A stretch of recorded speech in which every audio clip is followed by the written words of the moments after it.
Hi everyone, welcome back to my YouTube channel versatile kitchen. मैं हूं आपकी दोस्त और होस्ट सोनिका। आप सबको मेरी तरफ से नवरात्रि की हार्दिक शुभकामनाएं।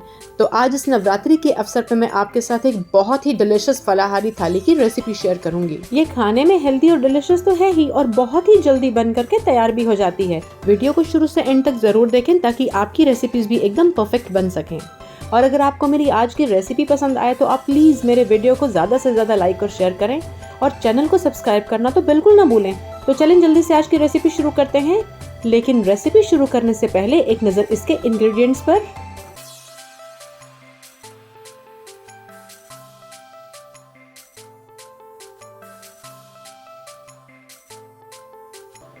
तो सबसे पहले हम बनाएंगे पालक का परांठा।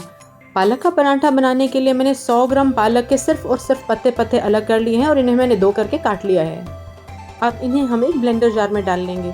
साथ में इसके हम 2 बारीक कटी हुई हरी मिर्चें भी डाल लेंगे। 2 से 3 टेबलस्पून चॉप किया हुआ हरा धनिया भी डाल लेंगे इसके अंदर। स्वाद अनुसार सेंधा नमक डाल लेंगे। आधा टीस्पून इसके अंदर हम जीरा पाउडर भी डाल लेंगे और 1/4 कप पानी। अब ब्लेंडर जार पर ढक्कन लगाकर हम सब चीज़ों को अच्छे से चर्न कर लेंगे। अब हम एक बोल ले लेंगे और इसके अंदर हम 1.5 कप कुट्टू का आटा डाल लेंगे। एक मीडियम साइज्ड आलू भी कद्दूकस करके डाल लेंगे। ये आलू लगभग 100 ग्राम है।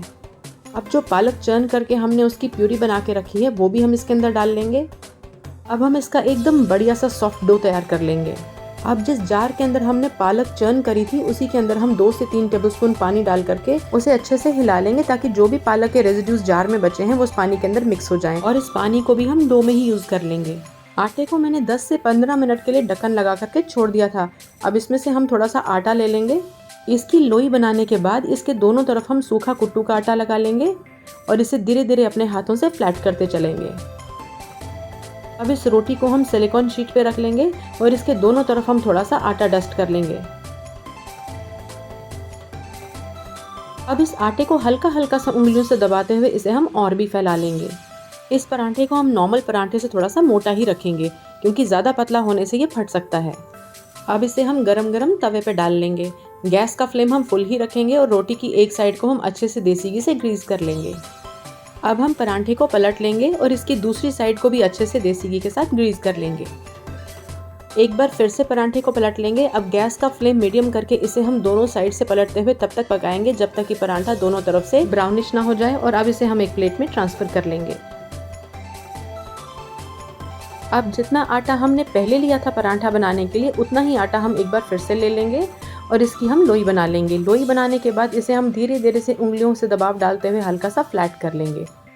अब इसके दोनों तरफ हम सूखा आटा लगा लेंगे और पहले ही की तरह इसे हम सिलिकॉन शीट पे रख करके धीरे धीरे उंगलियों से फ्लैट कर लेंगे। अगर आपके पास सिलिकॉन शीट ना हो तो आप पॉलिथीन पेपर लेकर के उसके ऊपर भी इसे फ्लैट कर सकते हैं। जितना आटा हमने लिया है उतने आटे से आपके लगभग 7 परांठे आराम से बन जाएं। और जब आप परांठा बनाने के लिए आटा हाथ में लें तो आप नॉर्मल परांठे से थोड़ा सा ज्यादा आटा ही लें क्योंकि ये परांठा थोड़ा सा मोटा बनता है। अब हमने दूसरा परांठा भी तवे पर डाल दिया है और इसे भी हम देसी घी से ग्रीस कर लेंगे।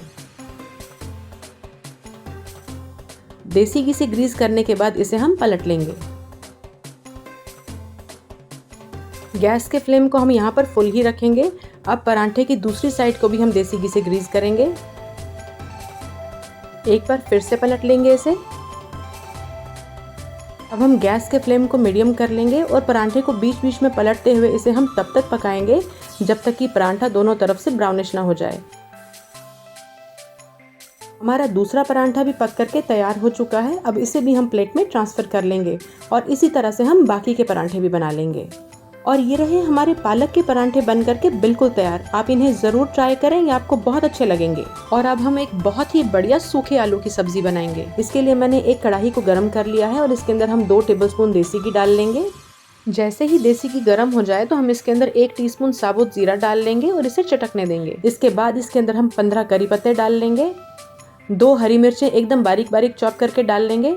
1 इंच अदरक का टुकड़ा भी कद्दूकस करके डाल लेंगे और सब चीज़ों को अच्छे से स्टर कर लेंगे। अब इसके अंदर हम 6 मीडियम साइज के उबले हुए आलू डाल लेंगे जिन्हें मैंने पहले से ही टुकड़ों में काट लिया है।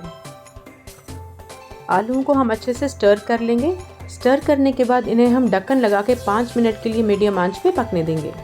5 मिनट हो चुके हैं, एक बार ढक्कन हटा करके देख लेते हैं। अब एक बार फिर से हम इन्हें चला लेंगे। आप देख सकते हैं कि आलूओं में बहुत ही बढ़िया क्रंच आ चुका है। अब इसके अंदर हम स्वाद अनुसार सेंधा नमक डाल लेंगे, 1/4 टीस्पून काली मिर्च का पाउडर डाल लेंगे और इन्हें अच्छे से एक बार फिर से मिक्स कर लेंगे। अब इसके अंदर हम 2 मीडियम साइज के रफली चॉप किए हुए टमाटर डाल लेंगे। अगर आप नवरात्रि के व्रत में टमाटर नहीं खाते हैं तो सब्जी बन जाने के बाद आप इसके अंदर थोड़ा सा नींबू का रस भी डाल सकते हैं। टमाटर डालने के बाद इसे मैंने 2 से 3 मिनट के लिए ढक्कन लगा करके पका लिया था। अब इसके अंदर हम 1/4 कप पानी डाल लेंगे। इससे हमारे आलू सूखे तो बनेंगे लेकिन थोड़े से जूसी भी। पानी डालने के बाद इन्हें हम 3 से 4 मिनट के लिए लो फ्लेम पे पकने देंगे और बीच बीच में इन्हें चलाते भी रहेंगे। अब इसके अंदर हम 2 से 3 टेबलस्पून बारीक चॉप किया हुआ धनिया डाल लेंगे। 1/4 कप ड्राई रोस्ट की हुई मूंगफली को भी क्रश करके डाल लेंगे और सब चीज़ों को अच्छे से मिक्स कर लेंगे। आलू मैंने बोल में सर्व कर लिए हैं और फाइनली इसे हम थोड़ी सी ड्राई रोस्ट की हुई मूंगफली और हरे धनिया के साथ गार्निश कर लेंगे। और ये रहे हमारे फलाहारी आलू भी बन करके बिल्कुल तैयार। और अब हम फ्रूट रायता बनाएंगे। फ्रूट रायता बनाने के लिए हम एक बोल में 1.5 कप दही ले लेंगे। ये लगभग 500 ग्राम है। अब इसके अंदर स्वाद अनुसार सेंधा नमक डाल लेंगे, 1/4 टीस्पून काली मिर्च का पाउडर डाल लेंगे, आधा टीस्पून जीरा पाउडर डाल लेंगे और 2 टेबलस्पून पाउडर्ड शुगर डाल लेंगे। अब सब चीज़ों को अच्छे से मिक्स कर लेंगे। मिक्स करने के बाद इसके अंदर हम आधा कप चॉप किए हुए एप्पल्स डाल लेंगे, आधा कप चॉप किए हुए अंगूर डाल लेंगे और आधा कप हम इसके अंदर अनार डाल लेंगे। एक बार फिर से मिक्स कर लेंगे। अब इसके अंदर हम रफली चॉप किए हुए 12 बादाम, 12 काजू और 2 टेबलस्पून किशमिश डाल लेंगे। सब चीज़ों को एक बार फिर से अच्छे से मिक्स कर लेंगे। अब फाइनली इसे हम थोड़े से अनार के दाने और चॉप किए हुए ड्राई फ्रूट्स के साथ गार्निश कर लेंगे। अगर आप ये रायता नॉर्मल रूटीन में खाने के लिए बना रहे हो तो आप इसके अंदर 1 टीस्पून वनीला एसेंस भी डाल लें। इससे इसका फ्लेवर और भी एनहेंस हो जाएगा। और हमारा रायता भी बन करके बिल्कुल तैयार है। सब चीज़ें बन करके तैयार हो चुकी हैं और हमारी फलाहारी थाली भी बन करके एकदम तैयार है। तो आप इस थाली को ज़रूर ट्राई करें। जैसा कि आपने भी देखा, ये सब चीज़ें खाने में हेल्दी और न्यूट्रिशियस तो हैं ही और बनाने में उससे कहीं ज़्यादा आसान।